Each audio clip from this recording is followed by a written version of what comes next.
नमस्कार दोस्तों, एक बार फिर से स्वागत है आप सभी का मेरे YouTube चैनल पर। मेरी आज की कहानी का शीर्षक है नाखून की चिकित्सा।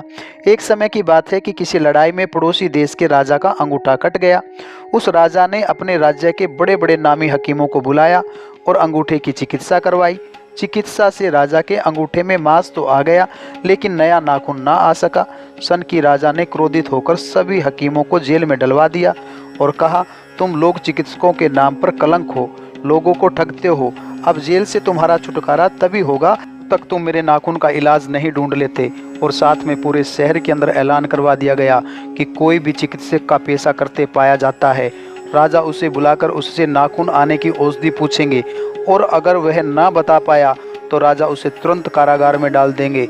यह ऐलान सुनकर शहर में जितने भी बड़े छोटे चिकित्सक थे वो भयभीत हो उठे और बहुत सारे लोगों ने तो चिकित्सा का कार्य करना ही छोड़ दिया और जो कुछ नीम हकीम थे वो इधर उधर जा कर के छिप गए।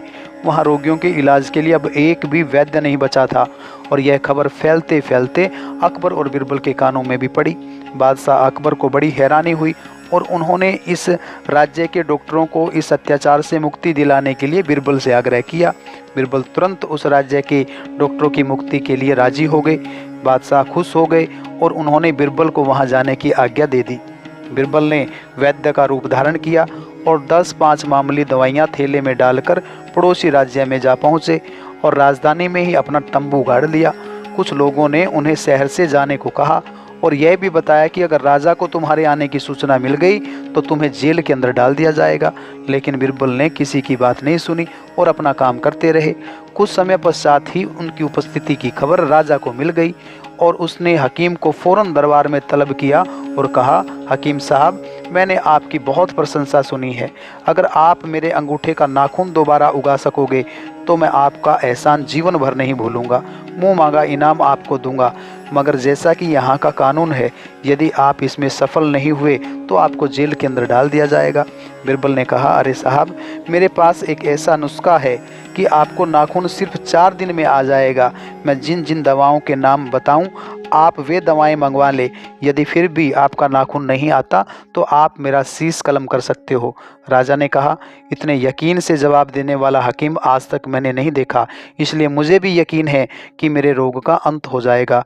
बिरबल बोले, मगर महाराज, मेरे नुस्खे की दवाइयों का मिलना बहुत कठिन है। राजा ने कहा, कठिन क्या है? क्या मैं एक राजा होकर भी मामूली दवाइयों का प्रबंध नहीं करवा सकता? बिरबल बोले कि ईश्वर की कृपा से क्या संभव नहीं है महाराज।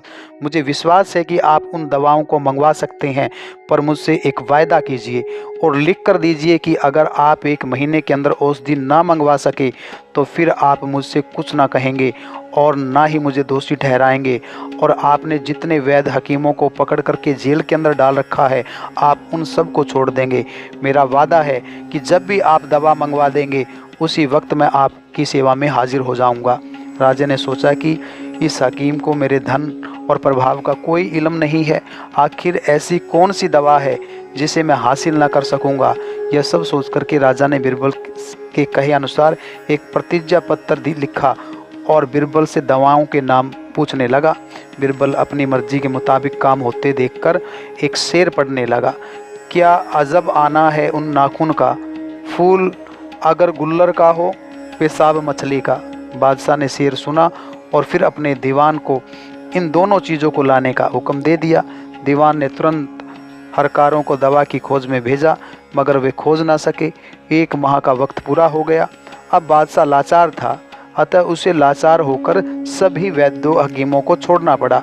फिर उस राजा ने उन सब वैद्य हकीमों को बुलाया और उस शेर के कही गई दोनों दवाओं के गुण पूछे।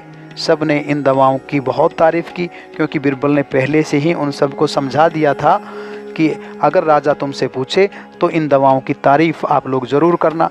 सभी वैद्य हकीम बिरबल के बहुत आभारी थे। उन्होंने बिरबल का बहुत बहुत शुक्रिया किया और राजा के वायदे के मुताबिक बिरबल को बहुत सा इनाम दे करके उसे विदा किया। बीरबल वापस दिल्ली आ गए और उन्होंने सारा किस्सा बादशाह को बताया। तब बीरबल की इस बुद्धिमानी को सुनकर वह बेहद प्रसन्न हुए। तो प्यारे बच्चों, इस कहानी से हमें शिक्षा मिलती है कि मूर्खतापूर्ण किसी प्रकार का कोई कार्य नहीं करना चाहिए, समझदारी के साथ ही हमें आगे बढ़ना चाहिए। जिस प्रकार से बीरबल ने अपनी समझदारी के बल पर बहुत से डॉक्टरों को छुटवा करके उनकी जान बचाई। उम्मीद करता हूं कि आपको मेरी ये कहानी अच्छी लगी होगी। अगर आपको मेरी ये कहानी अच्छी लगी हो तो इस कहानी को लाइक करना, शेयर करना और मेरे चैनल को सब्सक्राइब करना। Thank you.